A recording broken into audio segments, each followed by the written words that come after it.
untuk tujuan yang remeh seperti eksistensi, seperti materi gitu.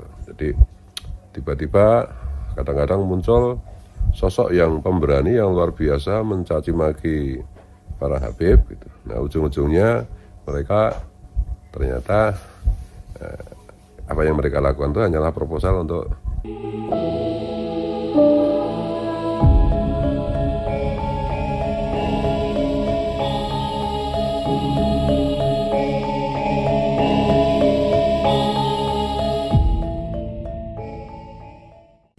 Assalamualaikum, salam sejahtera untuk kita semua. Om Swastiastu, Namo Buddhaya, Rahayu Rahayu, salam kebajikan.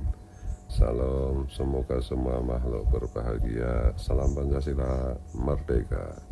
Bismillah, alhamdulillah, salatu wassalamu ala rasulillah wa ala alihi wa sahbihi wa ala la hawla wa la quwwata illa billah, amma ba'du. Subhanaka la ilma lana illa ma 'allamtana innaka antal alimul hakim. La hawla wa la quwwata illa billahil aliyyil azim wal azizil hakim. Allahumma alhimni rasydi wa anqidhni min syarri nafsi. Di dalam diskursus fakta mengenai batalnya nasab para Habib Ba'alawi dari Yaman dengan berbagai macam pelengkap data sejarah dan yang lainnya, atau fakta batalnya nasab para Habib dari Yaman tersambung kepada Rasulullah, tentu saja banyak orang berkepentingan dan banyak orang yang menjadi penumpang gelap gitu loh.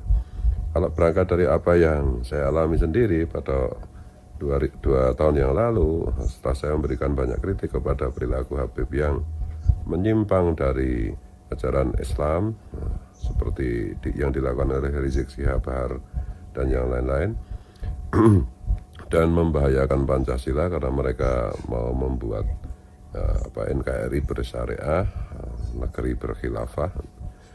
Dan pada akhirnya ternyata pada saat bersamaan kegelisahan saya ini juga dialami oleh Kiai Imaduddin Osman Al-Bantani dan kawan-kawan, sehingga Kiai Imad Al-Bantani, sahabat saya itu, ternyata diam-diam sudah melakukan kajian sejarah, kajian kitab nasab, dan kesimpulannya ternyata para Habib Ba'alawi dari Yaman itu bukan keturunan Rasulullah Shallallahu Alaihi Wasallam, dan kemudian diperkuat oleh kesaksian ilmu DNA yang diberikan oleh Dr. Sugeng Sugiarto dari BRIN, dan juga kemudian dilengkapi dengan kajian filologi Profesor Menachem Ali, yang semuanya itu sama kesimpulannya, menyimpulkan bahwa para Habib Ba'alawi dari Yaman itu bukanlah keturunan Rasulullah Sallallahu Alaihi Wasallam.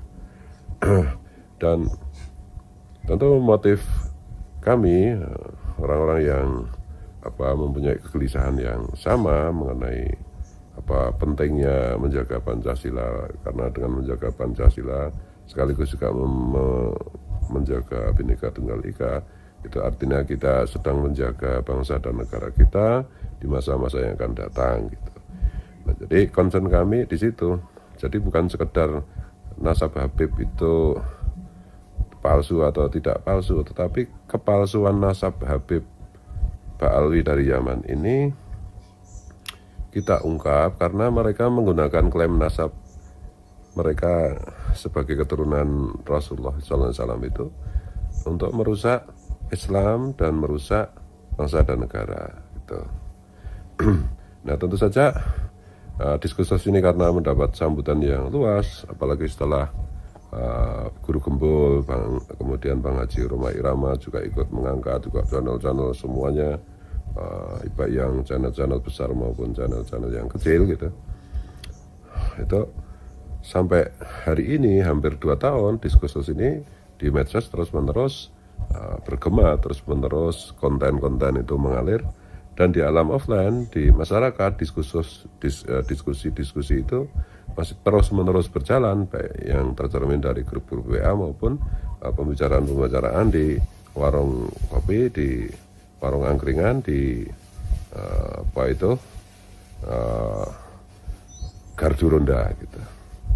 Nah, ini tentu saja di antara itu banyak orang yang dalam tanda petik itu tidak murni ikhlas memperjuangkan bangsa dan negara, tidak murni ikhlas menjaga memperjuangkan dan menjaga Pancasila serta Bhinneka Tunggal Ika, tapi mereka ada interest-interest yang sifatnya itu ada kalanya naif gitu. Misalnya nimbrung di diskusi batalnya nasab para Habib Alwi ini untuk tujuan yang remeh seperti eksistensi, seperti materi gitu. Jadi tiba-tiba kadang-kadang muncul sosok yang pemberani yang luar biasa mencaci maki para Habib gitu. Nah, ujung-ujungnya mereka ternyata apa yang mereka lakukan itu hanyalah proposal untuk menekan para Habib untuk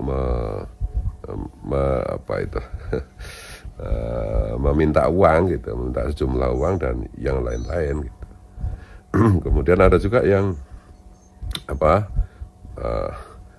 pura-pura menyuarakan kesetaraan, tapi sebenarnya mereka punya agenda yang berbeda. Misalnya sekelompok orang Wahabi yang punya agenda untuk membuat citra buruk dan merusak ajaran Ahlus Sunnah wal Jamaah. Mereka mengatakan bahwa Habib ini bagian dari Ahlus Sunnah wal Jamaah gitu. Padahal kan bukan gitu. Dan juga orang-orang yang tidak suka pada NU gitu, benci pada NU gitu. Itu mereka menumpangi isu nasab ini untuk membuat citra buruk kepada NU.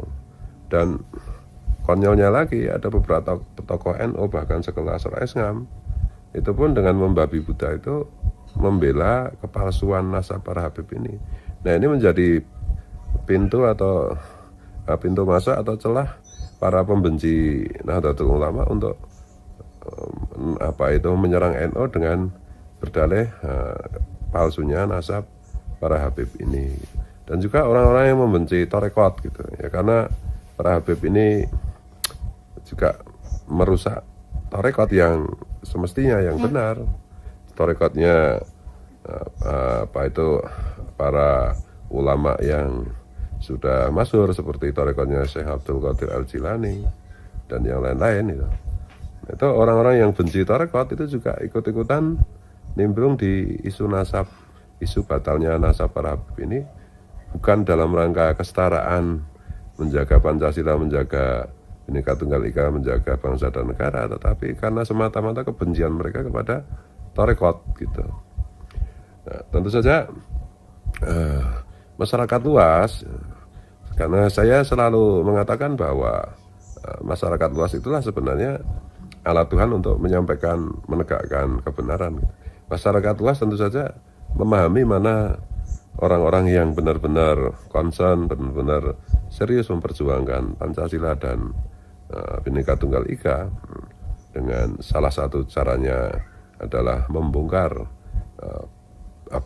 palsunya nasab para Habib Alwi dari Yaman, sekaligus juga membongkar asal-usul sejarah mereka sampai di Indonesia, yang mana ternyata adalah mereka itu alat kolonial Belanda untuk menjajah bangsa Indonesia, untuk menghancurkan reputasi para ulama yang melawan penjajahan gitu, untuk menghancurkan perjuangan bangsa Indonesia melawan penjajah gitu. dan seterusnya. Jadi pada intinya yang pengen saya sampaikan di vlog ini ya, kita nggak usah bingung gitu. Ada tokoh mencela-mencela, kadang pro batalnya nasab Habib Alwi, kadang tiba-tiba mengatakan nasab Alwi itu soheh, atau bahkan ada yang membela nasab Habib Alwi, mereka mengatakan soheh sah, padahal mereka sebenarnya tahu bahwa nasab Habib Alwi ini tidak soheh, alias batal, alias mardudun, atau alias tertolak itu. Tapi mereka tetap membela Habib Alwi ya karena kepentingan duniawi ya gitu. Karena sifat pengecut mereka gitu. Tidak mengatakan yang benar, mereka tidak berani mengatakan yang benar, tapi mereka mengatakan apa yang menguntungkan diri mereka sendiri atau kelompoknya. Ini banyak yang, ada yang gus, ada yang tuan guru, ada yang ulama, ada kiai, ada ajengan, ada tuan guru. Tapi seiring dengan waktu semuanya ini pasti akan dimusnahkan oleh Tuhan semesta alam yang maha kuasa. Nah, ini kebenaran itu ketika sudah datang, sudah didatangkan Tuhan, maka tidak bisa dibendung. Ibarat bola salju akan semakin membesar, harus kesadarannya bola saljunya itu kayak ibarat diumpamakan sebagai kesadaran publik, kesadaran umat, kesadaran masyarakat. Nah, ini akan semakin lama akan semakin membesar gitu. Dan siapa yang tidak ikut akan tergulung. Gitu. Mohon maaf, mohon ampun kalau keliru, kalau salah. Wallahu a'lam bishawab. Assalamualaikum. Salam sejahtera untuk kita semua. Om Swastiastu, Namo Buddhaya. Salam. Salam Pancasila. Rahayu. Merdeka.